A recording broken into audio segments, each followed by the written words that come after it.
글로벌 뉴스를 전해드리는 외신 인사이드입니다. 이번에 북미 협상을 쳐다보는 외신들의 눈은 각각 다 다른 것 같습니다. 근데 그중에서 마켓워치에서 북한이 진정으로 원했던 것은 무엇이고 미국이 진정으로 원했던 것은 무엇인지 집중 분석했던 것 같습니다. 이나연 앵커 소식 전해드리겠습니다. 세기적 회담, 역사적 회담, 이번 북미 정상회담의 수식어들입니다. 하지만 화려한 잔치에 먹을 것 없었다라는 외신들의 비판적인 보도가 잇따르고 있는데요. 이렇게 북미 모두 각자가 원하는 것을 얻었지만 과연 그 숨겨진 의도까지는 진실된 것인지 의심해봐야 한다는 마켓워치의 기사부터 화면으로 함께 살펴보시죠.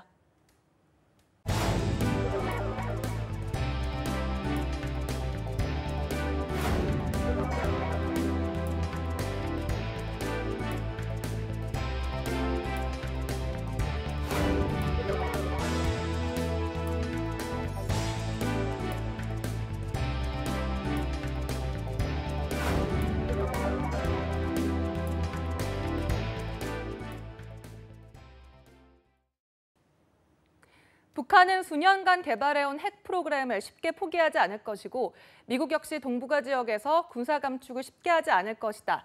또한 미국과 북한 모두 국내 정치적 요인이 강한 회담이었다라는 것이 기사의 내용이었는데요. 과연 이에 관해서 전문가들은 어떤 생각을 가지고 있을지 관련 얘기 함께 나눠보도록 하겠습니다. 네, 감사합니다.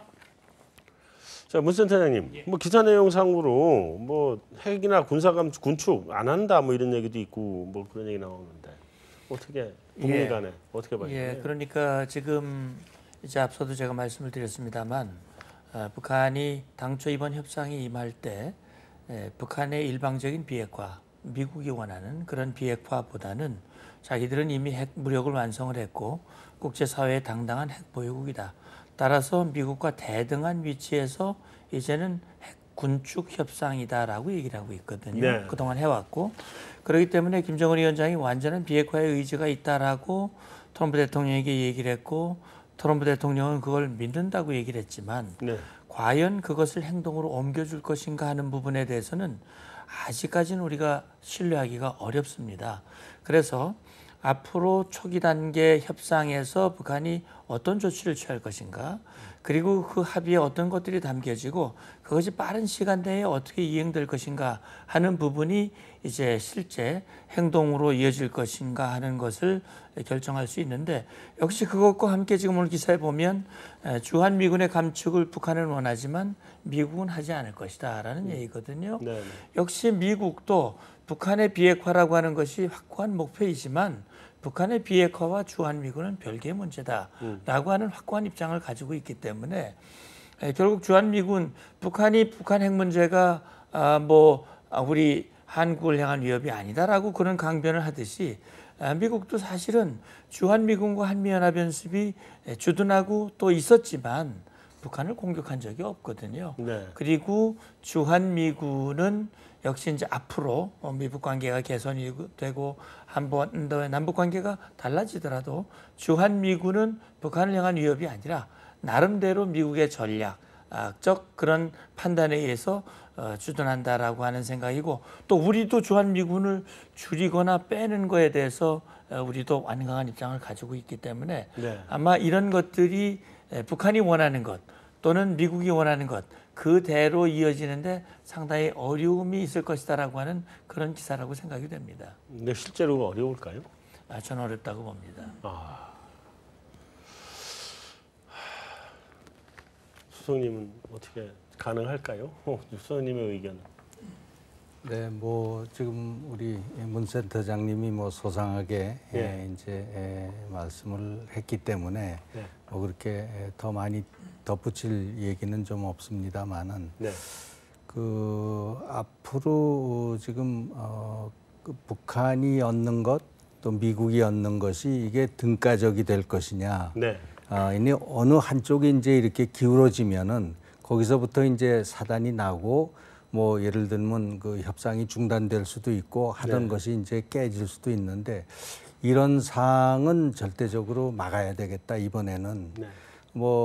과거에 제네바 1994년에 제네바 합의가 깨졌고 그때도 이제 결국은 그 여러 가지 잘 진행이 한 5, 6년 되다가 북한이 비밀리에 농축 우라늄 코스를 택했거든요. 네. 플루토늄으로 이제 하는 것은 중단을 했고 이제 그런 상황이 됐었고 그다음에 2005년도에 이제 9.19 육자회담 합의가 있었고 또 2007년에 한 차례 더 있었는데 2.13 합의가 이런 것들은 이제 검증 단계에서 또 이게 그 벽을 넘지를 못했습니다. 네. 그래서 이런 그 사항들이 이번에 되풀이된다면은 정말 그 한반도의 평화 정착이라든가 또 정말 그 지금 미북 간의 어떤 그 좋은 관계 이런 것들이 불가능하기 때문에 네. 정말 그런 그 단계에는 이르지 않아야 되겠다. 뭐 이런 뜻 아닐까 싶습니다.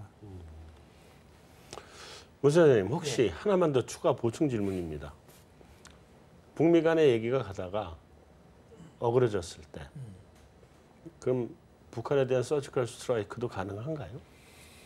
예, 뭐 그건 이제 전제 조건이 필요합니다. 말하자면 북한이 동맹국인 한국이나 미국 또는 괌이나 하와이에 네. 북한이 군사적인 행동 또 군사적인 행동을 보인다는 확증적인 증거가 입증됐을 때 그건 뭐 트럼프 대통령이 지난해 유엔 연설에서 그런 얘기를 했거든요. 동맹국이 공격을 받는다면 위협을 받는다면 네. 그건 뭐 이 가차 없이 조치를 취하겠다라고 얘기를 했고 네. 그런 준비를 매티스 장관 미국 국방부가 준비를 해왔습니다. 그래서 그런 상황이 오지 않도록 해야 되겠죠. 네. 그러니까 어쨌든 어렵게 만든 대화의 모멘텀 정말 전례 없었던 미북 정상이 합의를 한 만큼 네. 이것이 이제 4.27 판문점 선언과 6.12 북미 이 성명이 정말 이 동력을 받아서 그래야 사실 한반도에도 진정한 평화가 오는 것이고 우리가 바라는 통일도 가능한 것이니까 우리가 상황을 너무 저도 이제 부정적인 말씀을 드렸습니다만 그런 부정적인 그런 상황이 오지 않도록 하자라는 측면에서 말씀을 드린 것이지 그런 것이 오면 곤란하다는 뜻에서 말씀드린 건 아닙니다. 네, 알겠습니다. 근데 사실 지금 이번에 이제 남한, 북한, 미국 셋이서 대화의 틀에 들어와 있잖아요. 그러면서 일부에서는 뭐 재팬 패싱이다. 또 일부에서는 차이나 패싱이다. 뭐 이런 얘기가 계속 나왔었단 말이죠. 러시아는 뭐 원래 아주 깊이 관여된 데도 아니고 그렇다고 좀 것도 아니고 그러니까 좀 뺀다고 치더라도. 근데 어쨌든 평화협정을 북미 간에 맺게 되면 가장 혜택을 많이 보는 나라가 중국일 거다. 뭐 이런 얘기가 나오는데 그 동북아 군사안보적인 측면에서도 그게 그 혜택이 큰가요, 중국이? 중국의 뭐 기본적인 입장은 네. 이 동북아 지역의 안정을 유지하면서 예를 들면 뭐 북한을 포함한 한반도 전체가 북한의 영향력 속에 들어오기를 바라는 것이 아마 중국의 전략적인 목표 같아요. 그래서 지금까지 기본적으로 그 모든 이 남북 간의 문제나 이런 것은 평화적으로 해결돼야 된다. 네. 그다음에 한반도 전체의 이 비핵화는 중국이 지지한다. 네. 뭐 이런 입장을 가지고 이제 임하고 있기 때문에 이번에 이 미북 간의 이런 하여튼 타협이 잘 돼서 비핵화 쪽으로 가는 거에 대해서는 뭐 중국은 좋고 네. 또 그다음에 중국은 사실은 이것이 깨져서 이번에 김정은이 2번씩 시진핑을 만나러 가는 것처럼 중국 쪽으로 경사되면은 이것도 뭐 중국으로서 나쁜 게 없습니다. 네. 그래서 이 모든 점에서 지금 나가는 방향이 중국 쪽에 유리하고 네. 또 중국이 제시했던 쌍중단 이것도 지금 실현되는 방향으로 가기 때문에 네. 중국의 어떤 그 위상이 입장이나 이런 것이 좋아지는 그런 상황이 있고 네. 일본은 지금 이번 뭐 여러 가지 하나의 과정에서 지금 소외되는 것이 너무 역력하게 드러나고 네. 그것을 숨기지 않고 네. 뭐 지금 아베 수상이 뭐 몇 번씩 지금 백악관을 쫓아갔는지 모르겠습니다. 그렇죠. 그거는 아베 수상이 앞으로 9월 달에 이제 10월인가요? 재선 문제가 나오거든요. 네. 그때 뭔가 일본 국민들한테 제시할 재료가 필요한데 이것은 여기서 일본이 중요한 역할을 하고 특히 그 납치자 문제가 뭐 풀리는 그러한 그 성과를 거두기 전에는 아베로서는 정치적인 큰 타격을 입을 상황입니다. 네. 그래서 지금 나오는 얘기가 뭐 8월 중에라도 평양에 쫓아가서 김정은 위원장과 뭐 이런 그 회담을 양자 회담을 지금 하겠다는 얘기들이 나오고 있고요. 그런데 이제 우리 정부로서는 저는 제일 중요한 게 그 국제 관계의 어떤 그 안정을 이렇게 추구해 나가기 위해서는 모든 당사국들에게 그런 기회를 줘야 되고 그렇죠. 또 그러한 그 조화로운 합의가 다자간에 이루어지는 것이 대단히 중요합니다. 어떤 네. 불만을 가진 국가가 나오면 그것 자체가 문제의 시작이 될 수 있거든요. 네. 그래서 저는 그 종전 선언 얘기가 나올 때 남북미 3자만 지금 얘기가 많이 나오고 거기에 대해서 중국이 빨리 자기의 당사국 그 입장을 밝히면서 당연히 중국이 참여해야 되겠다. 네. 뭐 이런 얘기가 나오는데 그 중국에 대한 어떤 그 배려라든가 이런 게 보여지지 않는 건 상당히 좀 위험한 그러한 하나의 뭐 과정이다 이렇게 생각을 했고요. 그래서 앞으로 뭐 이런 그 지금 평화 협정 문제가 나오는데 이것은 당연히 이 뭐 한반도 주변국 그 남북미 중이 물론 해야 되고 일본 러시아까지 네. 합쳐져서 한반도의 평화를 보장해주는 그러한 그 우리한테 대한 테두리 국가로서 역할을 부여하는 것이 네. 대단히 중요하다고 봅니다. 그럼 선생님은 육자 체제로 가는 게 좋겠다 뭐 이런 체제는 말씀이신 거죠? 아니지만 체제가 아니더라도 네, 사자 평화 협정을 하더라도 네. 뭔가 그 일본과 러시아도 여기에 대한 하나의 그 보장 국가로서 예. 그러한 그 하나의 뭐 그게 발표가 될려는지 또 정상 간의 합의가 될려는지 네. 어떤 틀이 될런지는 모르겠습니다만은 네네. 소외시키는 것은 그거는 좋은 좋지 않다. 방법이 아니다. 네, 그렇게 생각을 합니다. 그러니까 지금 국제 정치적으로 보면 이번에 중국은 자기의 영향력이 있다라는 거를 증명을 한 셈이니까. 뭐 지금 여러 가지 뭐 항공기도 제공을 하고 예. 네 그래서 북한을 뭐 어떤 면에서 이제 북돋우고 네네, 그렇죠. 자신 있게 임하라 하는 그런 그 역할을 담당을 한 것 같아요. 네. 자, 근데 경제적으로도 중국이 얻는 무슨 혜택이 있을까요? 잘 되면? 예, 뭐 아까도 잠시 말씀드렸지만 뭐 이미 북한하고 중국은 뭐 경제적으로 상당한 협력 관계를 좀 갖고 있고 또 우리가 뭐 기대하는 뭐 이건 뭐 사실 정확한 얘기는 하지만 뭐 지하 자원의 상당 부분의 사용권을 뭐 중국이 갖고 있다는 소문도 일부를 갖고 갔죠. 뭐 그러한 측면에서 보면은 이런 경협 활동이라든지 이런 것들이 잘 될 때는 사실 중국 입장에서는 또 다른 어떤 경제 성장 동력을 얻을 수 있는 부분들이 있고요. 또 중국 입장에서 보게 되면 사실 지금 여러 가지 이제 뭐 소위 우리가 하는 구경제라고 얘는 뭐 철강이라든지 화학 기계라든지 이러한 과잉 부담 자체가 있는데 그러한 부분을 일부 사실 좀 해소할 수 있는 할 수도 있고 또 중국이 야심차게 추진했던 그 AIB 은행 뭐 그러한 쪽도 사실은 이러한 북한의 지원 이런 것들을 통해서 사실 활성화할 수 있는 또 그래서 전반적으로 어떻게 보면 동북아 쪽의 경제적인 이니셔티브를 상당히 가져갈 수 있다는 측면에서 보면 중국이 나름 상당히 수혜를 받을 수 있는 가능성은 사실 높다고 보고 있습니다. 오히려 지금 중국이 받는 수혜 부분은 어떤 금전적인 부분과 경제적인 부분에 대해서만 조금 이렇게 범위를 축소한 경향이 있는데요.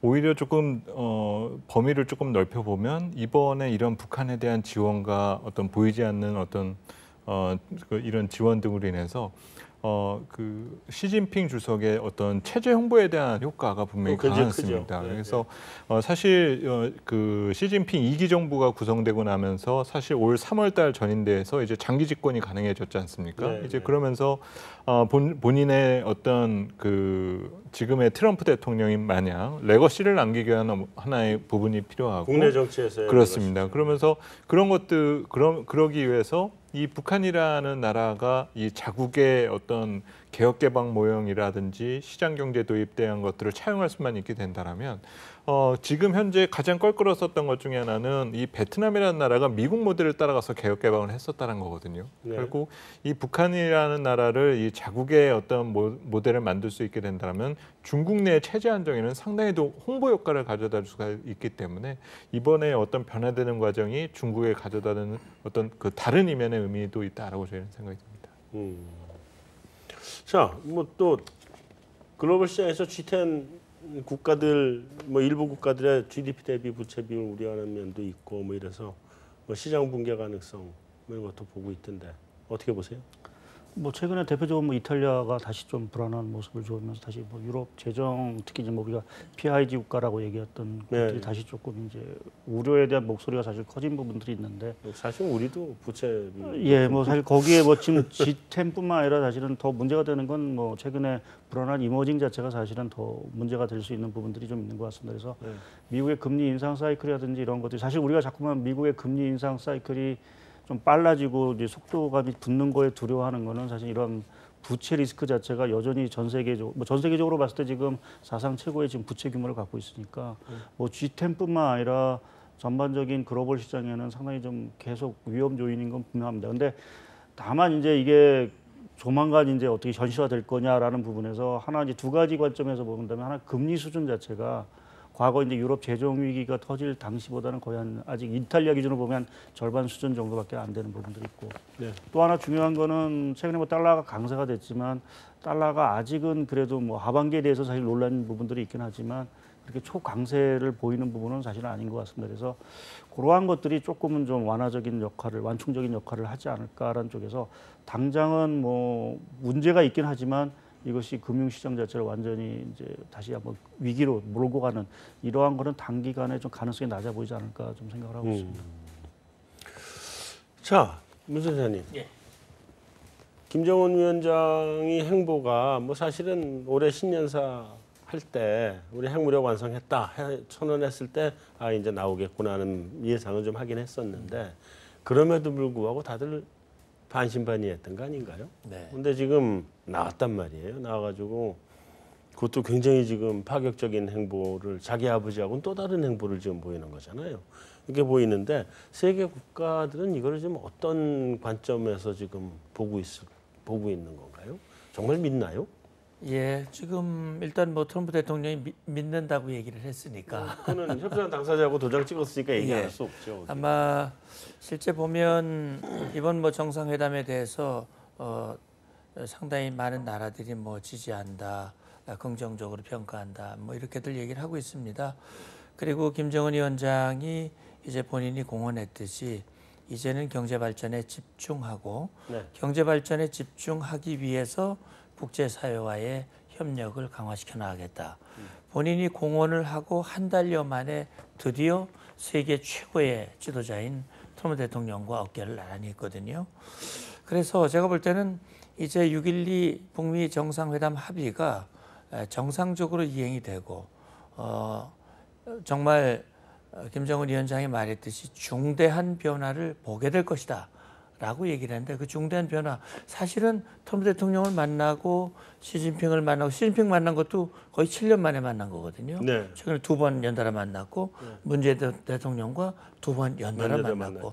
이런 모든 과정들이 과거에는 전혀 없었던 아주 파격적인 행보들입니다. 그래서 이것이 지금까지는 북한이 과연 위장 평화 공세를 보이는 것인가 다시 말하면 과거의 패턴을 혹시 반복하면서 핵군 축이라고 하는 그 틀 속에서 말하자면 파키스탄이라고 하는 걸 염두에 두고 네.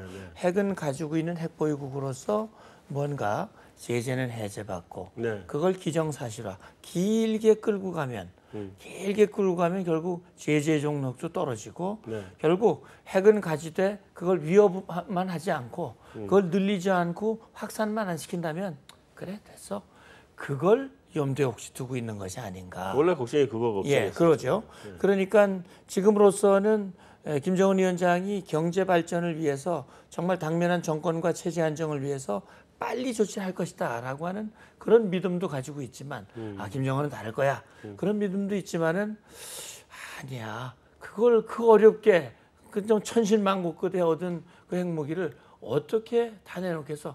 9 정도는 내놓지만 하나 정도는 어떻게 깊숙이 넣어놨다가 결국은 썩 이제 느슨해지면 결국은 다시 그렇게 하지 않겠느냐라는 우려가 함께 공존하고 있는 것 같습니다. 잘 알겠습니다. 금융시장에서는 어떻게 받아들이고 있는 건가요? 지금?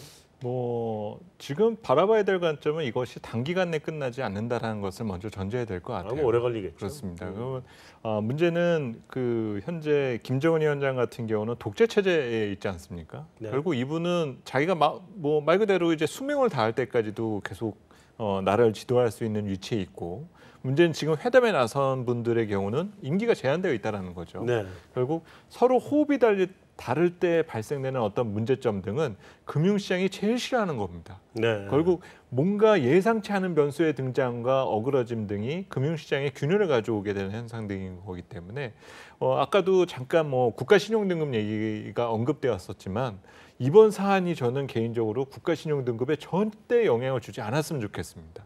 만에 하나 이것이 좋다라고 지금 관계가 좋아서 그 신용등급을 올려줘 버린다면 언젠가 있을 틀어지는 관계에 들으면 그건 강등유가 될 수밖에는 없게 되거든요. 네. 그래서 가급적이면 금융시장은 예측 범위를 벗어나지 않는, 조금 마음이 급할 수는 있지만은 차근차근 뭔가 좀 중장기 어떤 플랜을 보여주게 되는 것이 오히려 금융시장 측면에 있어서는 긍정적이다고 저희는 생각을 합니다. 지금 이미 예측적이지 못한 파격적인 행보가 보여지고 있어서요. 그렇죠. 조금 좀 김정은 위원장의 이제 행보를 어떻게 봐야 될 것이냐. 네. 저는 이제 그 김정은 위원장이 1월 1일 신년사에서 이제 그 지금 최근에 그 변화를 네. 이제 행보를 시작하겠다는 공개적인 선언을 했지만은 네. 저는 오랫동안 준비를 했다고 봅니다. 그렇겠죠. 네, 그 트럼프 대통령이 이제 선거 기간 중에 김정은 위원장을 워싱턴으로 초청을 해서 내가 햄버거를 먹으면서 정말 이 북핵 문제를 허심탄회하게 한번 얘기하면서 털어보겠다. 이제 그런 얘기도 그게 이제 메시지로 아마 김정은 위원장한테 뭐 전달이 됐고요. 그다음에 이제 작년에 이 문재인 정부가 우리 5월달에 들어섰습니다. 뭐 이 모든 것들이 그 앞으로 그 김정은 위원장으로서는 이 활용할 중요한 계기가 왔다. 왜 그런가 하면 지금 그 유엔의 어떤 제재라든가 뭐 미국의 혹독한 이런 그 압력이라든가 또 그 한미 군사 훈련을 통해서 전략 자산을 전개하고 뭐 이런 스텔스기가 그냥 뭐 언제 나타날지도 모르는 이런 그 상황이 굉장히 김정은 위원장과 북한을 옥죄했다고 봅니다. 여기에서 하나의 탈출구를 찾아야 되는데 우리 이쪽에 뭐 그 북한 측에서는 자기들한테 호의적인 이 문재인 정부가 들어섰다고 이제 판단을 한 거겠죠. 그래서 또 거기에다가 그 2월 올림픽이라는 좋은 계기가 있었습니다. 그래서 그때 뭐 어떤 그 남북 교류가 그동안에 단절됐지만은 자연스럽게 북한의 선수도 보내고 대표단도 보낼 수 있는 그런 계기가 됐고 이 모든 것이 기회가 왔을 때 그것을 붙잡는 김정은 위원장의 이것을 그 전술적 결단인지 그걸 전략적 결단이라고 해야 될지 모르지만은 이것을 붙잡고 앞으로 김정은 위원장으로서는 이 정부가 계속되는 5년 임기 그다음에 뭐 혹시 이것이 연장이 되면은 10년 임기 그래서 앞으로 5년 내지 10년 동안은 북한의 그 이제 무너진 이러한 경제를 좀 되살리고 체력을 그 보강하는 이런 기간으로 생각을 한 거 아니냐. 그랬을 때는 변화가 분명히 있을 것이다. 네. 과거식으로 해서는 뭐 제재 해제도 안 될 것이고 네. 또 뭐 숨기거나 이런 것이 탄로 났을 때 더 악화가 될 수 있기 때문에 네. 이번에 그 김정은 위원장은 과거와는 좀 다르게 나올 것이다라는 생각이 저는 뭐 상당히 좀 그런 생각이 많이 듭니다. 잘 알겠습니다. 오늘 준비한 순서는 여기서 마무리하도록 하겠습니다. 저희는 다음 주에 다시 찾아뵙겠습니다.